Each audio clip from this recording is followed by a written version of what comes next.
Morning students. आज हम लोग क्लास 3 में व्याकरण का चैप्टर नंबर 1 रिवीजन करेंगे। इस चैप्टर का नाम है भाषा। क्या चैप्टर का नाम है? भाषा। भाषा में हम लोग सबसे पहले पढ़ेंगे क्या कि भाषा क्या है, उसके बाद से पढ़ेंगे भाषा के रूप कितने हैं। कहने का मतलब कि भाषा को कितने भागों में बांटा जाता है, और फिर इसके बाद से हम लोग पढ़ेंगे क्या कुछ जीव जंतु हैं, कुछ पशु पक्षी हैं जिनके आवाज़ को पढ़ेंगे। फिर इसके बाद से जो है लिपि को पढ़ेंगे, लिपि स्क्रिप्ट। तो सबसे पहले हम जानेंगे कि भाषा को अंग्रेजी में क्या कहते हैं। भाषा को अंग्रेजी में लैंग्वेज कहते हैं। भाषा को अंग्रेजी में क्या कहते हैं? लैंग्वेज। भाषा किसे कहते हैं? सबसे पहला प्रश्न ये उठता है कि भाषा क्या है या भाषा किसे कहते हैं। तो भाषा जो लैंग्वेज होता है वह क्या है? एक साधन होता है या एक माध्यम होता है जिसके द्वारा हम अपने मन के उठे भाव या विचार को दूसरों के सामने प्रकट करते हैं। ठीक है। दूसरा आपका है कि भाषा के रूप कितने हैं। देखिए आपके बुक में भी लिखा है कि भाषा वह माध्यम है जिसके द्वारा हम अपने विचार प्रकट करते हैं, है ना। भाषा वह माध्यम है जिसके द्वारा हम अपना विचार प्रकट करते हैं। थोड़ा सा और अच्छा शब्द देना है, थोड़ा सा और अच्छा से लिखना है तो क्या लिखेंगे कि भाषा एक माध्यम है या भाषा वह माध्यम है जिसके द्वारा हम अपने मन में या मन के उठे भाव या विचार को दूसरों के सामने प्रकट करते हैं। भाषा के कितने रूप हैं? तो भाषा के 2 रूप हैं, एक मौखिक रूप और दूसरा लिखित रूप। ठीक है। अब सबसे पहले प्रश्न यह उठता है कि भाषा का मौखिक रूप क्या होता है। तो भाषा का मौखिक रूप क्या होता है, इसको जानने के पहले हम कुछ विशेष बिंदु पर चर्चा करेंगे, है ना।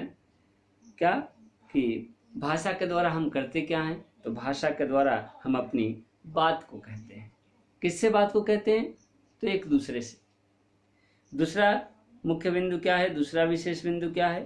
तो दूसरा विशेष बिंदु यह है कि भाषा द्वारा हम दूसरों की बात को सुनते और समझते हैं। पहला क्या था कि भाषा के द्वारा जो है हम अपनी बात को कहते हैं। दूसरा क्या था कि भाषा के द्वारा हम दूसरों की बातों को सुनते और समझते हैं। तो एक बिंदु है कहा जाना किसी के द्वारा, और दूसरा बिंदु क्या है? कहने वाली बात को सुना जाना और सुन करके समझा जाना। फिर तीसरे भी बिंदु होना चाहिए, विशेष बिंदु। तीसरा क्या होना चाहिए कि सुन करके जो है उसका जो है समझ करके उसका प्रत्युत्तर दिया जाना, उसका उत्तर दिया जाना। तो ये सारे के सारे जो है मुख्य बिंदु हुए भाषा के। नेक्स्ट आइए, मौखिक भाषा किसे कहते हैं।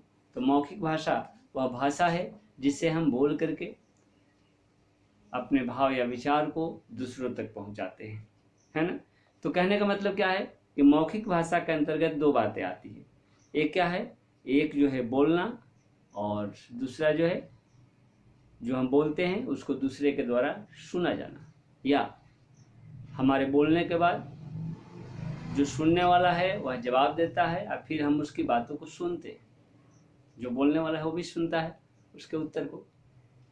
तो बोलना और सुनना मुख्य बातें हैं, है ना, मुख्य बिंदु है किसमें? तो मौखिक भाषा में। नेक्स्ट है आपका लिखित भाषा क्या है। तो लिखित भाषा में हम क्या कहेंगे कि जब हम अपने विचार को या भाव को लिख करके प्रकट करते हैं तो वह जो है लिखित भाषा का रूप ले लेता है। यानी लिखित भाषा वह भाषा है जिसके द्वारा हम अपने भाव को लिख करके प्रकट करते हैं। ठीक है। जैसे में स्टूडेंट के द्वारा जो है क्या है, अभी हम जो बोल रहे हैं उसको आप लिख रहे हैं, तो स्टूडेंट के द्वारा लिखा जाना। स्टूडेंट छात्र के द्वारा जो है गृह कार्य किया जाना, जो होमवर्क होता है, तो ये सब क्या है, लिखने का उदाहरण है, लिखित भाषा का उदाहरण है।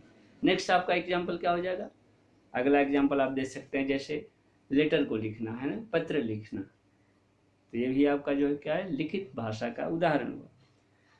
तो ये हुआ आपका भाषा। नेक्स्ट आइए कि हम कुछ जो है जानवरों का नाम लेंगे, कुछ पक्षी का या पशु का नाम लेंगे जिनके आवाज़ को पहचानेंगे। ठीक है, जैसे तोता, तोता कैसे बोलता है, तोता की आवाज़ क्या होती है, टेटे की आवाज़, है ना। मेढक, मेढक की आवाज़ क्या होती है, टर टर। कुत्ता की आवाज़ क्या होती है, भौं भौं। तो कहने का मतलब इसको क्यों दिया गया है, इसको यह समझने के लिए दिया गया है क्या, कि ये सब जितनी बातें हैं यह क्या है, यह जो है ध्वनि है, और ध्वनि को जो है क्या कहा गया है, भाषा यहाँ पर नहीं माना गया है। पशु पक्षी तो केवल मुख से ध्वनि निकालते हैं, तो कहने का मतलब क्या है, टेटें जो वर्ड बना, जो शब्द बना, या टर्टर जो शब्द बना, या भौं भौं जो शब्द बना, उसको क्या कहा गया है, ध्वनि कहा गया है। और ध्वनि को जो है भाषा की श्रेणी में नहीं रखा जाता है। तो कहने का मतलब क्या,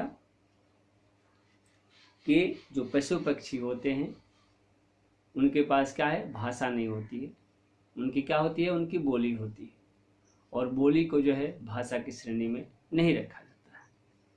ठीक है, तो एक प्रश्न जो है यहाँ पर उठ सकता है क्या, कि पशु पक्षी की जो है आवाज़ है, पशु पक्षी की जो आवाज़ होती है उनको जो है भाषा क्यों नहीं कहा जाता है। तो क्या आंसर देंगे, आंसर यहीं लिखेंगे, उसमें उत्तर यहीं लिखेंगे कि इनकी बोली को भाषा नहीं माना जाता है, भाषा नहीं कहा जाता है, इसलिए हम इनकी बातों को समझ नहीं पाते। तो अभी तक हम लोग क्या पढ़े, अभी तक हम लोग पढ़े कि मौखिक भाषा किसे कहते हैं, लिखित भाषा किसे कहते हैं, और इसके ऊपर क्या पढ़े थे, भाषा क्या है। नेक्स्ट आइए, अगला जो है इसका बिंदु जो है वह लिपि है। क्या है, लिपि, है ना। लिपि को अंग्रेजी में क्या कहते हैं, स्क्रिप्ट कहते हैं। और लिपि क्या होती है, तो यह लिखने का ढंग होता है, किसी भाषा के लिखने के ढंग को, लिखने के तरीके को क्या कहते हैं, लिपि कहते हैं। तो कहने का मतलब क्या है, लिखने का ढंग ही लिपि कहलाता है, चाहे भाषा जो हो। हर एक भाषा की, प्रत्येक भाषा की जो है अपनी लिपि होती है, चाहे वह हिंदी भाषा हो, संस्कृत भाषा हो, गुजराती भाषा हो, मराठी भाषा हो, है ना, अंग्रेजी भाषा हो, फ्रांसीसी भाषा हो, रोमन, जो भाषाएं हो, हर एक भाषा की अपनी लिपि होती है। हम बात करते हैं, अगर हम हिंदी की बात लें, संस्कृत की बात लें, गुजराती की बात लें, तो इन भाषाओं की जो है क्या है, लिपि देवनागरी, यानी हिंदी, संस्कृत, गुजराती, ये देवनागरी लिपि में लिखी जाती है। ठीक है, उसी तरह से अगर हम अंग्रेजी भाषा को लेते हैं तो यह रोमन लिपि में, और उर्दू भाषा जो है फारसी लिपि में, फिर पंजाबी भाषा की बात करेंगे तो यह जो है गुरुमुखी लिपि में लिखी जाती है। तो इस तरह से हम क्या पढ़े, कुछ लिपि का नाम पढ़े और कुछ भाषा का नाम पढ़े, है ना। तो आप जो है मुख्य बिंदु पर ध्यान दें, क्या क्या भाषा किसे कहते हैं। दूसरा क्वेश्चन, भाषा के कितने रूप हैं, उदाहरण दें। तीसरा क्वेश्चन, लिपि किसे कहते हैं, है ना। तो इस तरह से जो है, इस तरह से 3 क्वेश्चन हुए। और एक क्वेश्चन ये भी हुआ था कि चिड़ियों की बोली या पशु पक्षियों की आवाज़ जो है भाषा क्यों नहीं है, क्योंकि इनकी बोली को भाषा नहीं माना जाता है, इनकी ध्वनि को भाषा नहीं माना जाता है, इनकी बोली भाषा की श्रेणी में नहीं आती है, इसलिए हम इनकी बातों को नहीं समझ पाते। तो क्वेश्चन क्या हुआ पशु पक्षी पर, कि पशु पक्षी की बोली को, है ना, पशु पक्षी की आवाज़ हम क्यों नहीं समझ पाते हैं, ये क्वेश्चन हो सकता है ना, क्योंकि उनकी बोली भाषा नहीं है। तो आज के लिए इतना ही, नेक्स्ट मिलते हैं अगले वीडियो के साथ, तब तक के लिए धन्यवाद।